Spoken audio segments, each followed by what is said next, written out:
कोल below की भूप बड़ धीरा, भागी पैठ गिर कुहा कबीरा।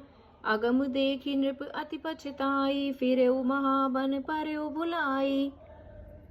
राजा को बड़ा धैर्यवान देखकर सुअर भागकर पहाड़ की एक गहरी गुफा में जा घुसा। उसमें जाना कठिन देखकर राजा को बहुत पछताकर लौटना पड़ा, पर उस ओर वन में वह रास्ता भूल गया।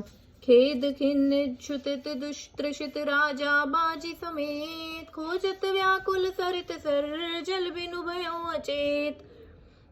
बहुत परिश्रम करने से थका हुआ और घोड़े समेत भूख प्यास से व्याकुल राजा नदी तालाब खोजता खोजता पानी बिना बेहाल हो गया। फिरत विपिन आश्रम एक देखा, तह बस नृपति कपट मुनि वेशा।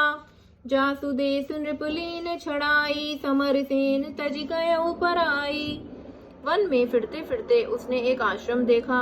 वहां कपट से मुनि का वेश बनाए एक राजा रहता था, जिसका देश राजा प्रताप भानु ने छीन लिया था और जो सेना को छोड़कर युद्ध में भाग गया था। समय प्रताप भानु कर जानी, आपने अति समय अनुमानी। गए न ग्रह मन बहुत गलानी, मिला न राज ही नृप अभिमानी। प्रताप भानु का समय अच्छे दिन जानकर और अपना कुसमय बुरे दिन अनुमान कर उसके मन में बड़ी गलानी हुई। इससे वह ना तो घर गया और न अभिमान होने के कारण प्रताप भानु से ही मिला। ऋषि उर मारी रंक जिमि राजा, विपिन बसई तापस के साजा। तासु समीप गवन नृप कीना, यह प्रताप रवि ते तब चीना। दरिद्र ही भांति मन में ही क्रोध को मारकर वह राजा तपस्वी के वेश में वन में रहता था। राजा प्रताप भानु उसी के पास गया। उसने तुरंत पहचान लिया कि यह प्रताप भानु है। राउ त्रिषित नहीं सो पहचाना, देखी सुबेश महामुनि जाना। उतरी तुरग ते कीन प्रणामा, परम चतुर ना कहो निज नामा। राजा प्यास होने के कारण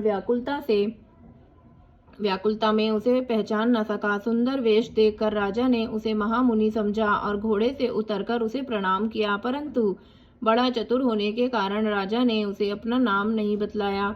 भूपति त्रिषित बिलोकित ही, सर बरुदीन दिखाई। मज्जन पान समेत है, कीन नृपति हर्षाई।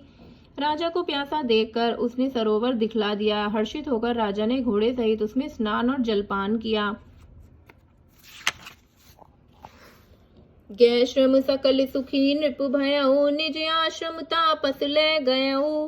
आसन दीन अस्त्र बिजानी, पुनि तापस बोलऊ मृदुबानी। सारी थकावट मिट गई, राजा सुखी हो गया। तब तपस्वी उसे अपने आश्रम ले गया और सूर्यास्त का समय जानकर उसने राजा को बैठने के लिए आसन दिया। फिर वह तपस्वी कोमल वाणी से बोला, को तुम है कस बन फिरऊं अकेले, सुंदर जुबा जीव पर हेले। चक्रवर्ती के लक्षण तोरे, देखत दया लगी अति मोरे। तुम कौन हो? सुंदर युवक होकर जीवन की परवाह न करके वन में अकेले क्यों फिर रहे हो? तुम्हारी चक्रवर्ती राजा के से लक्षण देखकर मुझे बड़ी दया आती है।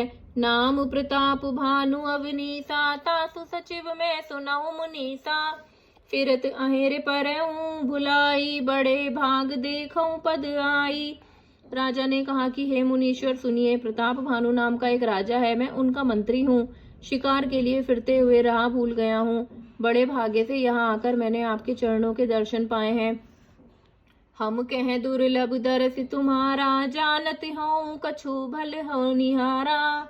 कह मुनितात भयऊ अंधियारा, जो जन 70 नगर तुम्हारा।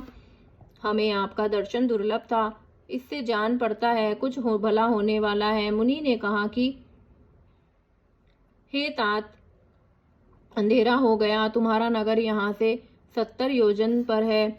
निशा घोर गंभीर बन, पंथ न सुनऊ सुजान। बसहु आजु अस जान, तुम्हें जायऊ होत बिहान।